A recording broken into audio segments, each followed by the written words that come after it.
Hey, alright.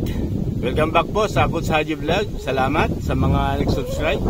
Thank you, sobra akong na-appreciate. At doon sa mga nag-views at sa mga nag-comment, maraming salamat po. Sobrang salamat. God bless po.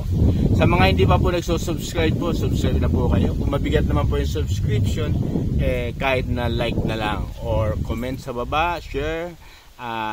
Salamat, thank you. At salamat na napapansin nyo at nakita nyo rin yung effort na kahit maliit lang po yung channel ko, sobrang liit lang po ng channel ko, pero sabi nga, di ba, bagamat maliit, kapag nagbigay ng opinion at napakikinggan, diba, nakakatulong din at nagkakaroon din ng kaunting pangunawa o kaunting opinion sa mga nagaganap sa ating bayan. Okay?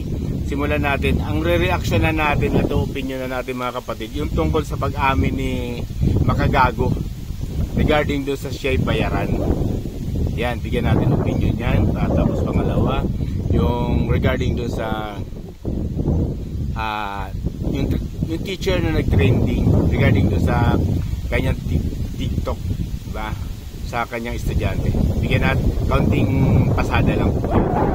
Bigyan lang natin ng kaunting pasada po. Okay po mga kapatid, God bless po. At sa mga inaabot ng programang ito, dito sa amin ay 1:00 ng hapon po. Kung sa iba't ibang dako na may iba't ibang kultura, kung hapon, kung tanghali, o gabi, magandang hapon po sa inyo. At magandang tanghali sa inaabot ng programang ito. Salamat. Sana maging maayos po at mapayapa po ang ating sambayan ng Pilipino o ating bansang Pilipino. Okay po? Simulan natin. Yung pag-amin po ni Makagago regarding doon sa kanyang revelation na siya'y bayaran, ay sinasabi nila sa pagiging honest daw. Pero sa akin, kung ako ang kukanin, tama naman po. Honest. Sinabi niya ganyan mula sa kanyang, pero may mga grounded po kasi. Yun ang nagpapakita ng kahinaan ng kukote, di ba? Alam niya naman ako, di ba? Doon makikita yung talagang, di ba? Unang-una, may mga kwan yan may mga grounded yan na pag-amin niya. Pero bakit nga ba inamin niya yan, di ba? Hindi nating alam kung ano man ang kanyang mga plano, di ba? Pero ito ang aking napapansin po. Ito bigyan natin ng kwento. Ito yung mga pagkakataon nabigyan ng pagkakataon ng Senado, ng institusyon ng Senado. Dahil unang-una, umamin na po di ba?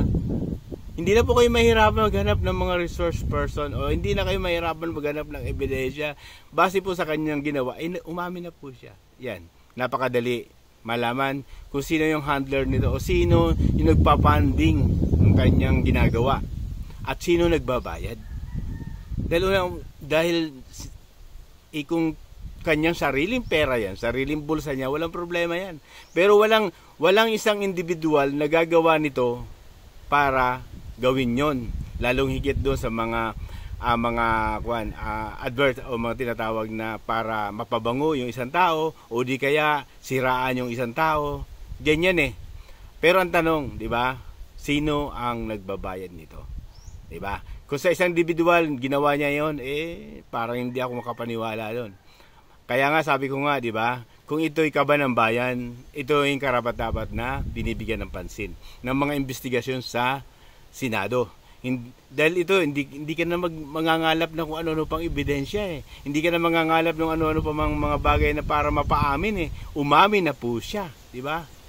Kung kaban ng bayan po yan, ginagamit dyan at napaamin kung sino ang nagbibigay ng bayad dyan at kinukuha sa kaban ng bayan, malinaw na may pananagutan po ang bagay na ito sa nagbibigay ng bayad dito. At binigay rin ng pahayag o nagbigay din ng sinasabi ang ating senadora Amy Marcos, di ba? Alala niyo na may nakalaan na 400 million laban sa kanya sa mga Duterte para siraan lang siya. Siraan lang si Senador Amy Marcos, mga Duterte, BP Inday Sara, di ba? Yun. May nakalaan. Di ba napakalaking halaga nito mga kapatid? 400 million. Di ba? Tapos sasabihin ng iba, irrelevant. Irrelevant ba yung tinatawag na ganyan? Yung Inday Sara nga, Vice President Inday Sara na 125 million confidential fund, pinag-usapan ng buong Pilipinas, buong mundo. Yun, masasabi nyo bang irrelevant? Yung irrelevant daw, wag na nila pag-usap. Grabe, diba? Imagine mo, walang umiimik, walang nag-initiate na para imbestigan to o alamin kung sino ang nagbabayad, di ba? 400 million yan, mga kapatid. Yun dun nga kay Inday Sara, Vice President Inday Sara, 125 million, nagagalaiti na kayo, di ba? Kaya nga lang naman hindi sila nagtagumpay doon sa sitwasyon na yon, sa pangunguna rin ng mga Makabayan Black at nitong Risa Ontiveros na imbestigahan yan. Bakit? Sabi nila hintayin daw yung report ng COA, di ba? Ang matindi yan, naglabas na ng report ang COA na walang aligasyon, walang korupsyon, walang ano pa mang pokos-pokos, mekos-mekos, wala. Malinis yung confidential fund ni BP Sara. Kaya tumigil yan di ba? Mga kapatid, 125 million. Kumpara sa 400 million. Baka hindi lang 400 million yan. May mga kwampa yan. Yung mga troll pa nila dyan. Alam naman nila yan na may nakangasiwa dyan. Sino ang nagbabayad dyan? Nagtatanong po tayo. Yun ang isa sa mga dapat na imbestigahan na, di ba? Ipatawag sa Senado, ito si Makagago, alamin. Bigyan ng pagkakataon na ipaliwanag kung sino nagbabayad sa kanya. Umamin na Hindi ka na mahirapan magtanong nito. Umamin na siya. Mula sa bibig niya. Ang dami na nakalam nito. Di ba? Mahihirapan ka pa ba maghanap ng mga ebidensya na mismo siya ang umamin. Nabayaran siya, binabayaran siya, at isa sa pinakamahal na binabayad sa kanya. Ang tanong, di ba? Kaninong pera? Hindi ako naniniwala sa individual na isang personalidad na magagagan nito para siraan, i-promote o ikuan, di ba? Hindi, walang ganun di ba? Kapag na-trace yan at nalaman kung sino nagpapanding dyan at ginamit yung kaba ng bayan, malinaw na graft and corruption po ito, di ba? Para sa isang kapakanan lang, sa pansariling kapakanan. Katulad ng mga tinatawag nila dyan sa kwan, yung mga Ilocos Today, di ba? May mga ganyan, nababasa, naglalabasan yan. Di ba fake? Di ba? Sponsored, di ba? Yan. Tapos pag kinan mo siya, in-install mo siya ng in-install, lahat ng usapin dyan sa Kongreso. Pinopromote. Kung ano-anong sinasabi sa mga kalaban, pinopromote. Ang tanong, sino ang nagpapan dyan? Sino nagbabayad dyan? Di ba? Yun ang isa sa mga dapat natin malaman o maimbestigahan. Hindi yung mga katulad nung kay Pastor Kibuloy. Naghahanap pa kayo ng mga resource person. Naghahanap pa kayo ng ebidensya para dun. Di ba? Kung titingnan mo mabuti, itong Makagago umami na. Ba't hindi nyo, walang nag-i-initiate na imbestigahan ito? Walang nagkukan na para ipatawag sa Senado? 400 million ang halaga ng kanilang pinag-uusapan niya. Di ba? At hindi lang yan ang tanong, di ba? Saan nagmumula ang pundo? Sa kaban ng bayan ba? Yan ba? Masasabi nyo bang irrelevant yan? Hindi naman, di ba? Sasabihin, hindi na, wala nang umiimik. Bakit? Tinatawagan ko po yung mga kaalyado nung kuwan na pwede nyong ipatawag to, di ba? Hindi yung nag-first release, di ba, si Amy Marcos na ganito ang nilaan na halaga, 400 million. Ang ganda na lang ba? Ano magagawa ng press release lang yan? Ipakita, sinabi mo sa, di ba, first conference na yan, sasabihin mo lang yun. Ba't walang aksyon? Dapat may aksyon. Gawan nyo ng aksyon. Ipatawag, yung umamin na yan, lilitaw at lilitaw kung sino ang nagpapanding dyan. Dilitaw at dilitaw kung sino talaga ang handler niyan. At malaman nyo, di ba, isang bagay na patunay na niwawaldas yung kaban ng bayan natin. Ginagahasa ang kaban natin ng bayan. Sa pamamagitan na yung mga ganyang bayaram, mga vlogger, may mga troll. Yan dapat ang binibigyan nyo ng priority. Di ba? Bakit sinasabi kong bigyan ng priority? Umami na nga po. Samantalang doon, di ba? Kay Pastor Kibuloy. binibigay nyo ng ganong kabigat na pansin. Doon pa lang sa mga resource person, sablay na. Di ba? Nagsisinungaling, kitang-kita. Tapos, yan, di ba? I-issue ng ganyan. O, di ba? Warrant of arrest. O, in-issue ng warrant of arrest. Ewan ko kung na-serve na. O baka naman dinadaga. Dahil una-una, nagpahayag na ng MNLF. Di ba? O, yan. Dapat itong mga bagay na ganitong na pahayag na personal na umamin, ito ang dapat ipatawag nyo. Patawag nyo sa Senado dyan. Dahil hindi na po tayo mahihirapan, hindi na po kayo mahihirapan maghanap ng mga ebidensya. Bakit? Mula sa bibig niya na sinabi niya siya'y bayaran. Ang i-establish na lang dyan kung sino yung nagpapanding, sino nagbibigay ng budget. Yun na lang i-establish ng Senado. Pero doon sa pagkakataon, nalitaw na umamin na siya na siya'y bayaran. Malinaw po. Diba? Yun lang po ang sa akin po. Magkaroon ng ganitong sitwasyon ng EW legislation. Diba? Sige nga. May umami na, walang nag-i-initiate, parang tumatahimik, walang nag-iimbestiga, hindi man lang patawag yan. Hindi naman yan kung magkano lang. Milyon ang ibinabayad dyan sa mga troll. Milyon yung binabayad dyan sa mga vloggers na bayaran. May umami na nga po, pero walang umaaksyon. Diba? Yan. Pababayaan lang ba natin yan? Diba? Dapat hindi ganun. Imbestigahan. Yan, malinaw yan. Okay, mga kapatid? Diba? Yan lang po ang atin sa atin. Maging patas. Diba? May umami, ba't din yung imbestigahan yan? Imbestigahan nyo yan. Doon sa mga kapanalig, diba? Kala Senator Robin Padilla. Diba? Senator Bato de la Rosa. Senator Tolentino. Diyan mahusay yan. Magaling na abogado yan. Di ba? Amy Marcos, di ba? Di ba? Bongo. Pwede kayong isa sa mga sa inyo mag-initiate na imbestigahan yung umamin na yan para matrace kung sino ang nagpa-funding, para maiwasan yung pagnanakaw ng kaban ng bayan. Walang masama kung sarili mong bulsa yan. Walang problema yan. Sarili mong bulsa ang ginagamit mo dyan. Ang masama, yung kaban ng bayan ang ginagahasa. Na ibinabayad lang dito sa mga bayarang vlogger at mga trolls na yan. Diba? Sino? Diba? Nagtatanong lang po tayo. Diba? Mga kapatid. Yun. Sana magising o makita nila yung sa Senado na pwede lang ipatawag yan. Okay, mga kapatid, sana nabigyan ko po ng konting reaction at opinion yung regarding din sa pag-amin ng isang vlogger na si Makagago na siya ay bayaran. Okay? Isunod po natin yung teacher, di ba, na nagkuhan. Bangamat medyo matagal-tagal na rin nangyari, mga 1-2 linggo na siguro nangyari. Pero ito, bibigyan ko lang ng pahapyawan lang. Base po kasi sa ating kultura, bilang Pilipino, yung teacher po daw, yan yung pangalawang magulang ng mga bata sa school. Diba? Dati, sa panahon po namin, talagang matindi.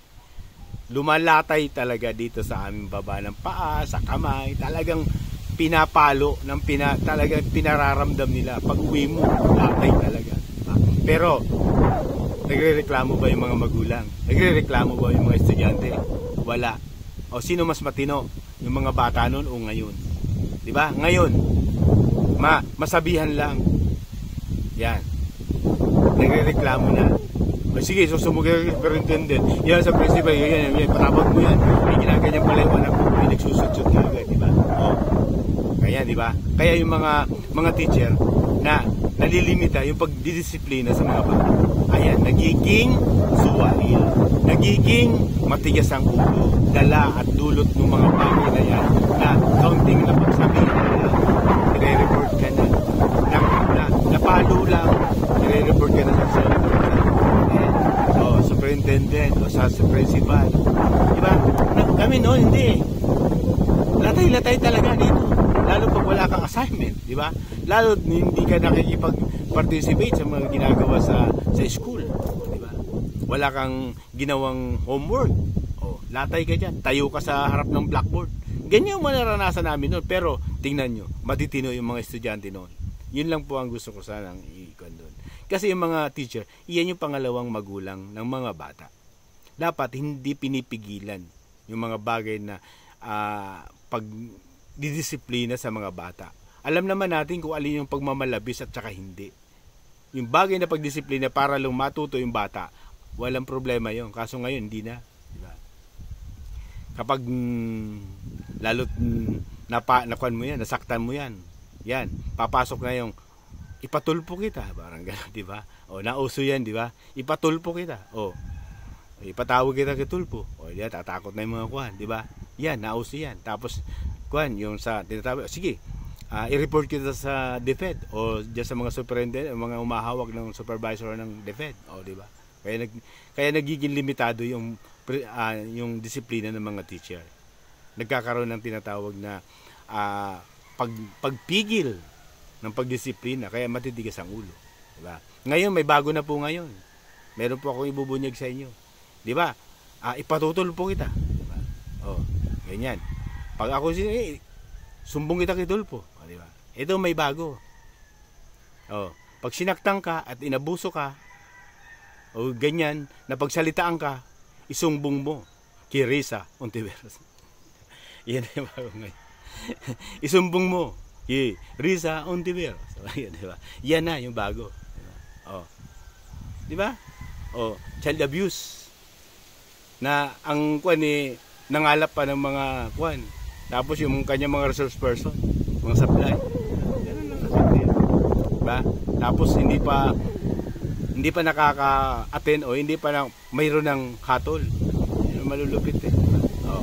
Ito yung sinasabi ko. Umamin, pati hindi nyo imbestigahin yan. Umamin na nandiyan na. Pati wala kayong imbestigahin. O imbestigahin nyo, palawag nyo. Malinaw yan. Kaya sa mga magulang at mga teacher, sana magkasundo doon sa mga bagay na kung kinakailangan disiplinahin para sa ikabubuti ng mga bata. Katulad nung Jubilee Act, di ba? O law na ginawa ni Senator Kiko Pangilinan. Isa rin yan sa mga nagbibigay ng para maging matigas ang ulo ng mga bata, 15 years old, di ba? Bawal libanda doon sa mga krimen na ginawa. Dahil doon nga sa batas na yun, di ba? Hindi katulad sa Amerika, merong ganon, Jubilee Act o law, pero meron silang rehabilitation. Dito wala naman rehabilitation yung mga bata. Pag gumagawa ng mga krimen nyo, pag nanakaw, may dala pang birth certificate. Ay, underage po kami. 13 lang po kami, 12, 14. Pakakawalan ng mga pulis. Hanggang sa umabot na 18 anyos na. Ayun, natuto na ng mga kabulastugan. Bakit? Meron nga silang pambala, meron silang pang sangkalang, ba't hindi ka pwedeng ikulong o idemanda? Bakit? Underage ka nga. Yun nga masakit doon. Hindi katulad sa Amerika, meron silang rehabilitation regarding doon. Pag medyo active sila o pag nagkaroon ng nahuli ka, doon ka. Mayroong mga punishment regarding doon na naaayon sa edad. Diba? Dito wala naman tayong ganoon eh. Gumawa ng batas ng ganyan pero wala namang rehabilitation. Walang inilagay para sa kanilang pagpupuntahan doon para makakuha ng kanilang mga gawain na mali. Wala eh. SWD. Pero pagkuhan, siyempre, bawal i-detain yan. O, di makakawala. Ganun lang mga kapatid. Diba? Kaya nagiging matigas ang ulo ng mga bata ngayon. Bakit? Ini-spoiled eh. Doon sa mga batas na hindi ka tanggap-tanggap. O, alam natin bata yan, mga bata yan. Pero yung edad na ganyan, malawak na rin ang pangunawa niyan. Diba? Hindi naman po pwedeng ituring mo rin kriminal yan, mga bata yan. Diba? Ganun naman talaga eh. Pero dapat, doon sa mga bagay na ginawa nilang krimen, na alam mong krimen, ay dapat meron din silang punishment. Depende doon sa kanyang na antas ng kanyang edad. Siguro ganun ang pinakamaganda doon. At mayroong rehabilitation talaga. Meron silang paglalagakan, meron silang pagpupuntahan. Hindi yung wala pang 12 oras o pakakawala na. O di uulit at uulit na naman yun. O di ba? Yun ang nangyayari. Kaya nagiging violente na o nagiging matigas na ang ulo ng mga bata. Di ba? Sana makita to ng mga kinaukulan sa Senado, sa Congress na pwedeng i-amend yan. Yung ganyang bagay na yan para naman kung hindi man kayang i-amend ay dibigyan ng rehabilitation na pag may nangyaring ganun, hindi yung pakakawalan kaagad. Meron silang pupuntahan at doon magkaroon ng tinatawag na pag-aayos ng kanilang mga kaisipan, pag-aayos ng kanilang mga kaugalian, upang paglabas nila uli, good citizen na sila. Alam na nila na mali yung mga ginawa nila. Diba? Ay kaso may dala pang birth certificate. Kaya hindi mo pwede siyang i-detain. O pakakawalan ka agad, wala pang 24 hours, pakawalan na. O, diba? Iyon ang mga bagay na nagpapasakit o nagpapalala sa mga kabataan, kaya matitigas ang ulo. Salamat at God bless, at sana naman mabigyan ng pansin yung mga ganitong sitwasyon at hindi natin ginusto na magkaganon, di ba? Para maging matino po ang ating mga kabataan, masunuri sa magulang, masunuri sa lahat ng buwan, at hindi sa murang edad hindi nakakagawa ng krimen. Ganun po mga kapatid, basta lagi ko po sinasabi mga kapatid, pag mali, mali. Pag tama, magkasama-sama tayo. God bless, at thank you, at pagpalain po tayo ng Ama ng lumikha sa atin, at ang buong sambahayan natin ay pagpalain at ilayo sa mga kapamilya, at maging mapayapa nawa ang ating bansang Pilipinas. God bless po, thank you.